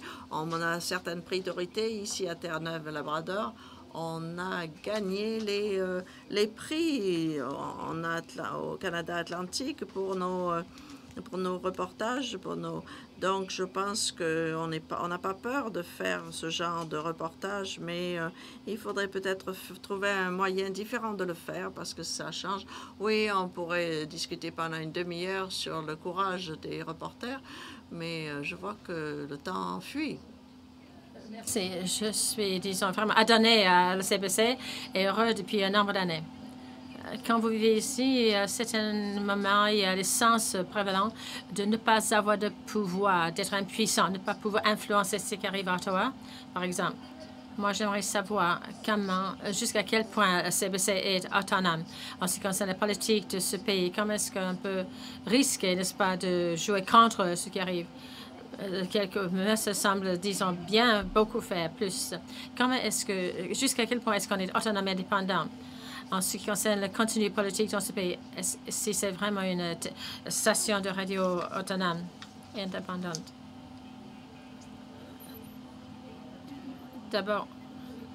D'abord, la façon dont nous sommes établis, nous sommes totalement indépendants du gouvernement en ce qui concerne les programmes, les budgets. Nous sommes totalement indépendants.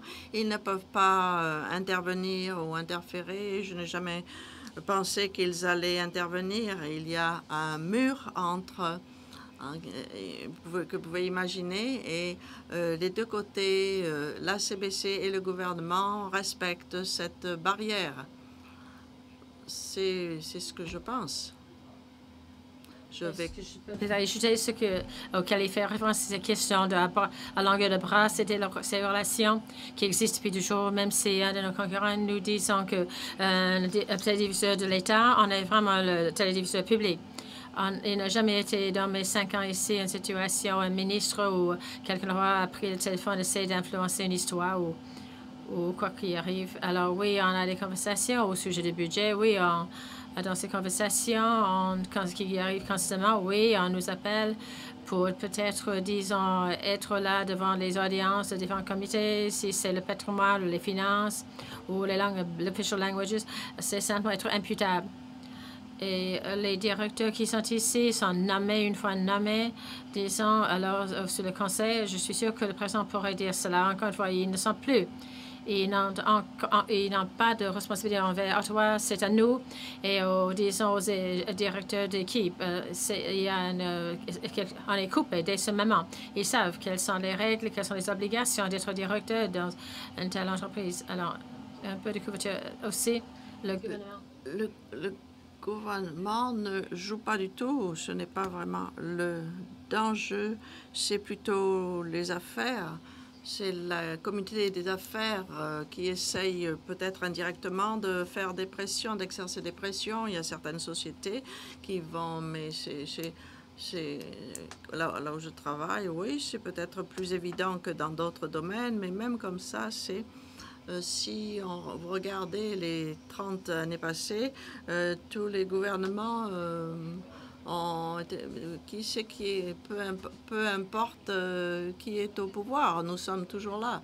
Donc oui, c'était une question. Belle chaîne de nouvelles en continu. Ah, c'est pas. Here's the question was. Can I answer that in English? Sure. And then I'm going to do. Actually, I'm going to start in French and then I'm going to do in English. La question c'est Bell qui lance une nouvelle chaîne de nouvelles en continu.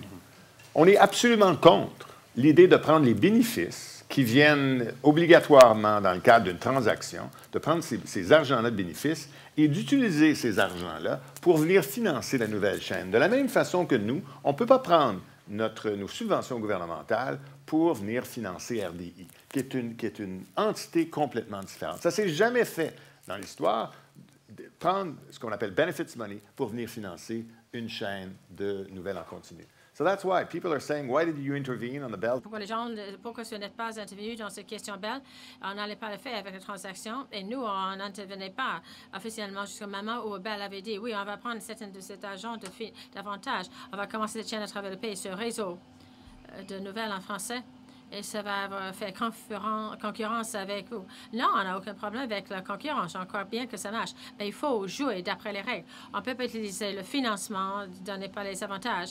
On ne peut pas utiliser l'argent pour financer, lisons, les réseaux de Canada. Oui, monsieur Abia? Question from the room? Je m'appelle Ina. Et je crois que c'est pour la deuxième partie de la question sur les jeunes spécialistes. Je suis venue de l'Ukraine pour étudier le journalisme et je sais que la CBC promeut le multiculturalisme et je me demande si la CBC est encore intéressée à embaucher des jeunes personnes qui viennent d'autres pays, des immigrants d'autres pays. Oui, on revient à certains programmes. On ne peut pas. Il faut être très bien installé dans la région et bien refléter la région d'où vous venez. Mais oui, il faut que les employés de Canada, de CBC, reflètent vraiment ce qu'est le Canada, parce que oui, si vous voyagez, si vous vous promenez partout dans le pays, ça va vous faire, oui, il y a beaucoup de travail à faire dans nos programmes, et nos programmes avaient un grand P. Nos programmes sont à jour, sont bien, tombent dans le cadre de la diversité qui fait partie de notre mandat. Je sais qu'on a un peu de temps supplémentaire, mais on a encore une question de la salle. Désolé, mon directeur, pas de hockey. Oui, d'accord. Ivan Powder, St. John's. Nous voyons assez clairement que le gouvernement hésite à financer la CBC, Radio-Canada. Est-ce que cela pose la question, à mon avis? Par exemple, le panel est très fier de la façon que CBC et Radio-Canada présentent les Canadiens aux Canadiens en profondeur pour revenir sur une histoire. Aucune autre, disons, télédiffuseur peut faire cela. La question qui se pose, je vois qu'il y a mieux entre le CBC et le monde, néanmoins. OK, comme une sorte de...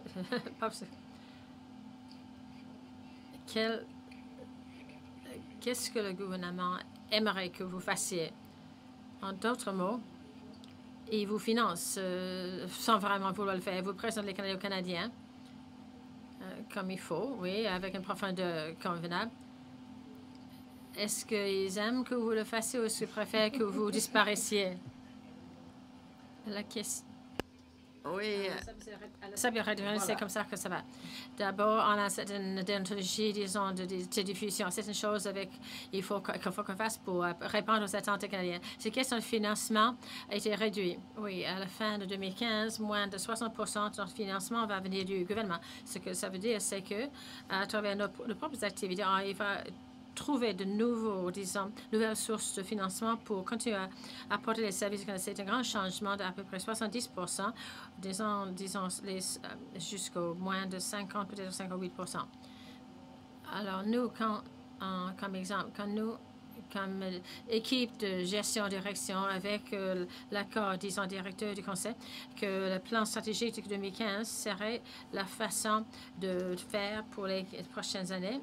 Nous l'avons construit, nous avons décidé d'approuver et puis nous avons dit voilà où nous allons. La seule façon où le gouvernement peut changer le mandat de Radio-Canada, c'est de changer la loi ou de revoir la loi et l'étendue et le mandat, n'est-ce pas, du télédiffuseur. Nous n'avons pas ces conversations. Et c'est là où, par exemple, ces questions de conversation à longueur de bras, cette règle, disons, prend toute sa signification. Nous ne téléphonons pas au gouvernement en leur disant « Est-ce que vous voulez qu'on couvre une telle histoire, que nous fassions telle chose ?» Nous avons le point de vue que nous interagissons, nous entendons ce que vous voulez entendre. Ça, c'est pourquoi tous les médias sociaux, toutes les réactions qu'on reçoit et qui sont le sujet des autres histoires. Mais il n'y a aucune conversation sur ce que vous voulez qu'on fasse, nous. Alors, est-ce que vous voulez ajouter quelque chose, Rémi? Je vais dire que nous avons décidé d'être plus canadiens, plus régionaux, plus numériques. C'est le conseil d'administration, les gestionnaires, les employés. C'est nous qui avons pris cette décision. Nous le montrons au Parlement, au ministre du patrimoine, mais c'est un fait, c'est un fait. C'est ça que nous faisons quand ils décident de couper notre budget. Ils ont coupé le budget de tout le monde. Ils nous ont coupé notre budget, mais ils ont coupé les budgets, tous les budgets à tous les niveaux du gouvernement. Donc nous sommes comme les autres.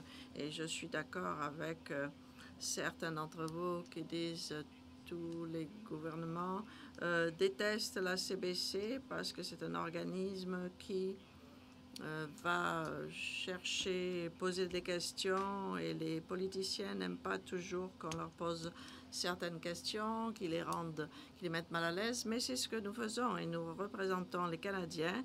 Nous sommes un radiodiffuseur public, mais ça ne veut pas dire que lorsque nous présentons notre plan stratégique et que les autres ministres, peut-être qu'il y a des ministres qui vont dire oui, ça nous convient et ça sera un reflet de ce que nous faisons, ce qu'il est dit dans notre mandat. Et c'était depuis 1991, la loi n'a pas été amendée. Nous avons un mandat qui n'a pas été changé. En 20 ans, nous l'avons regardé, nous avons interprété en 2011.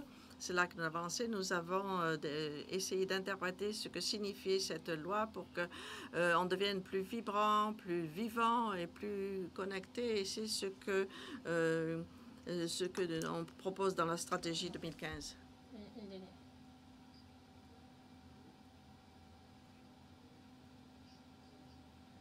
Vous l'avez annoncé tout à l'heure, vous souhaitez que les francophones hors Québec continuent à être visibles sur les antennes de Radio-Canada, et je n'oublie pas les anglophones du Québec. Je voudrais savoir, dans une période où vous avez des décisions difficiles à prendre, vu les coupures budgétaires, on en a parlé, avez-vous pensé à consulter les communautés linguistiques en situation minoritaire avant de prendre des décisions qui peuvent être potentiellement extrêmement difficiles pour elles? Je donne un exemple. Dans une région de St. John's, où récemment nous avions 3 postes à Radio-Canada, 3 postes de journalistes et caméramans francophones.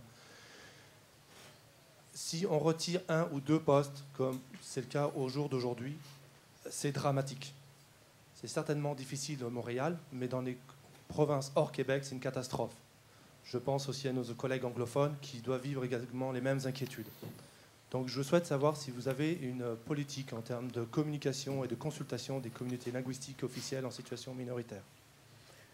Alors la réponse est oui. On a des conversations constantes qui sont animées et dirigées par Louis Lalonde, qui est le chef de CBC Radio-Canada, de Radio-Canada, et qui avant, étrangement, ou de façon intéressante, était la personne responsable des régions pour Radio-Canada. Alors, Louis, non seulement avait dans son DNA, dans son ADN, pardon, dans son ADN les régions, mais là maintenant, il a non seulement il a une préoccupation additionnelle. On a un panel des régions à qui on parle de façon régulière. On a constamment, à travers les chefs de nos stations dans les différentes provinces du Canada, des conversations avec les organisations francophones des milieux pour avoir le plus de feedback possible.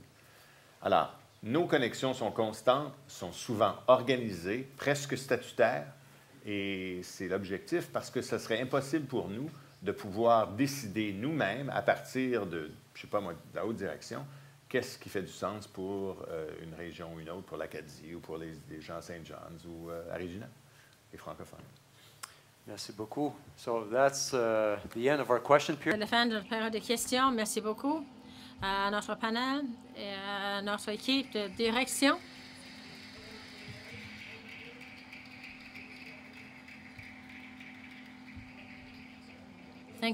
Thank you very much to everybody across. C'est tout le monde à travers le pays qui a participé à cet événement. Si je peux vous donner encore un message, merci de vous être, disons, de continuer à vous soucier de Radio-Canada et que nous le fait. Thank you.